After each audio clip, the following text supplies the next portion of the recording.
welcome back to me because it has been a really long time.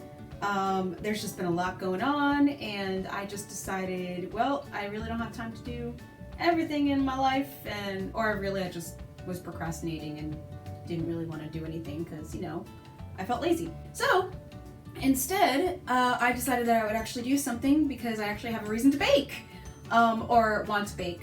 So I am trying out Biscotti again because last time was a major failure. So I'm going to try to use a simpler recipe but still change up some of the ingredients. So the recipe I have has 2 cups of all-purpose flour, 1.5 teaspoons of baking powder, 1 teaspoon of fine sea salt, half a cup of unsalted butter melted then cooled. Do not use salted. Yeah, okay. 2 large eggs room temperature, 3/4 cup of granulated sugar, 2 teaspoons of pure almond extract, a half teaspoon of pure vanilla extract, and 1.5 cups of raw whole almonds. I am not completely using this, but I will use this definitely as a reference. So I'm only doing about half the recipe. I really don't need, because this recipe makes about 16 servings. I don't need 16. I just want a small batch. And I'm gonna make mini ones because, you know, those are more fun anyway to dunk in your coffee, I guess, if you drink coffee. I am actually going to use almond flour, which obviously has higher protein levels, lower carb levels. Then I'm going to use, because I'm only gonna use a cup, I'm gonna use 3/4 teaspoon of baking powder and about a half teaspoon of fine sea salt. Everything I actually sifted through a sifter just to make sure I got out of a lot of the lumps, because you don't really want to deal with lumpy mix or dough for biscotti because you really don't want to knead it too much. So that's all over here.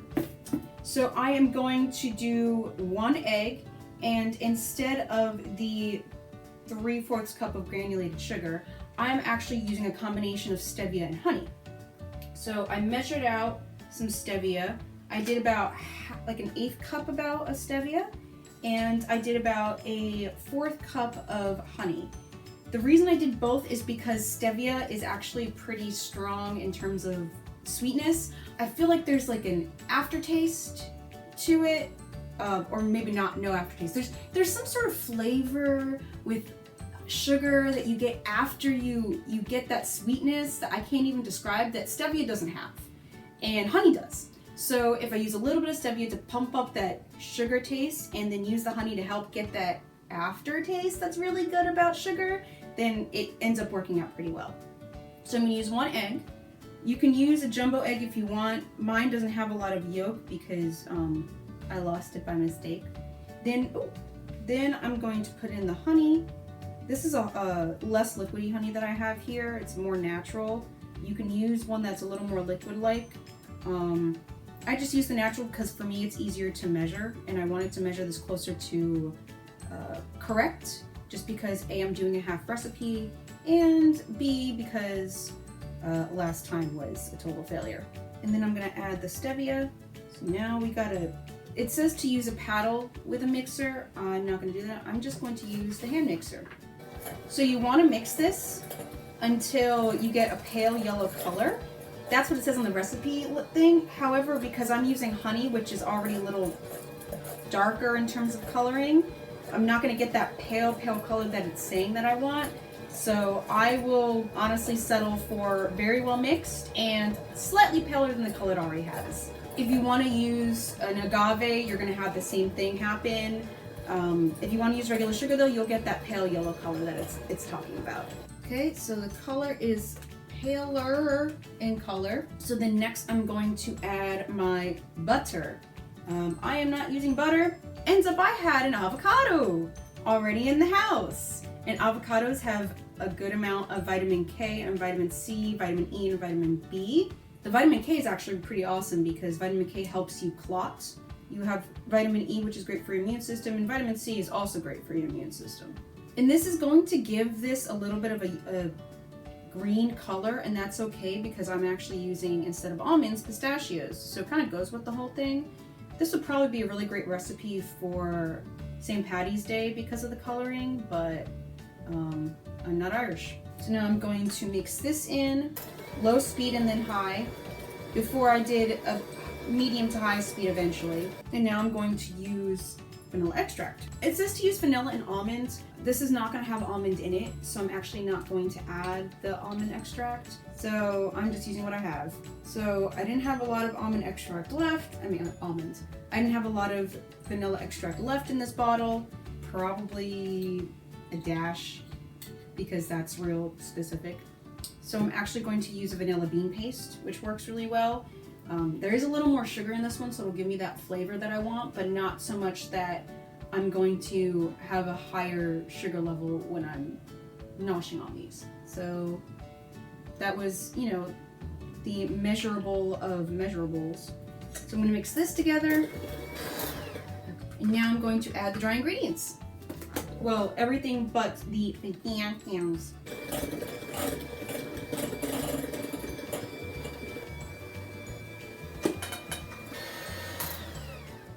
Now I'm going to clean these off and put in the pistachios. So now I'm going to throw the pistachios in. Let's throw these in. It smells like avocado, but it smells sweet. I'm thinking that the sweetness will probably come through more than the avocado. But it kind of looks cool. You want to see it? There it is. It definitely looks more green than not. And the recipe also said that it was going to be pretty sticky. It's looking pretty sticky to me. So I already have a baking sheet that I have lined with parchment paper. It said to use a silicone baking mat. I don't have a silicone baking mat, so this is pretty much what I'm gonna use. I've already sprayed it. You can use coconut oil, you can use butter, you can use whatever you feel like using. I just used whatever we had on hand because as much as I'm making this healthy, I'm not making this specifically vegan or anything else. It says to spoon it on here. Because it's so wet and sticky, I am definitely going to take my time to try to mold it. That's probably why they said to use a silicone baking mat. It says to make it in a log about 8 by 3 by 3/4 inches. I'm making mini ones, so I'm pretty much going to try to do half that size. Or really, knowing myself, I'm probably just going to eyeball it. So let's try to mold this. Okay, so it said about 3.5 by 8.5 by 1/4. So we are at 3 right now to about 8.5 to about a 3/4. So let's make it even tinier. So I'm thinking the shape looks good. I'm kind of tired of measuring it out, so it's just gonna stay how it is. So we're gonna bake this for about 24 to 26 minutes. Hopefully it'll rise a little bit because of the baking powder as well as the egg. So the oven is at about 350. So now we wait, but I will say that I'm only going to do the first bake today and then the second bake tomorrow because I want them to be fresh for tomorrow. Alright, so it has completely cooled and I am excited to cut this up and store it up so I don't have to do anything else until tomorrow. If you have to keep the shape by seesawing the knife, go for it. I think these will be good. And they're kind of greenish on the inside, so it kind of looks cool. So I'm just going to store these up, put some wax paper or parchment paper on the inside. Do another layer because I don't want them to get stuck on one another. Okay, so I'm putting them in what I have as airtight as it's going to get container, and these are ready to go into the fridge for me to bake tomorrow. Okay, so now we are at day 2, not day 3, not day 2, because technically the first day is day 1, right? I think so. Anyway, I've already prepared my pan, sprayed it, so we're going to put them all about face down or cut side down. And these I'm going to put in the oven or preheated oven at 300 for about 18 to 20 minutes. So here I have 15. Oh, I should hold that so you can see it. And I'm going to put these, like I said, for about 18 to 20 minutes. All right, so they are all done and ready to go. And I'm assuming you would like to look at what they look like. Look at that. They kind of look a little bit green, but that's kind of what I expected from the avocado. And they actually look pretty crunchy, but not too crunchy because you don't really want them to break your teeth. So yeah, I'm pretty excited about them. Okay, so let's take one of the ends and try those. Yeah, they crack a little bit. Actually tastes pretty good. Not too sweet, not too salty, which I was assuming it wasn't going to be. And it almost has like a syrupy type of quality to it, where you think that you have maybe not just a maple syrup, but like an agave or something like that. So it tastes pretty good. So overall, actually pretty easy recipe. Easier to kind of manipulate in terms of when you want to bake them, when you don't want to bake them.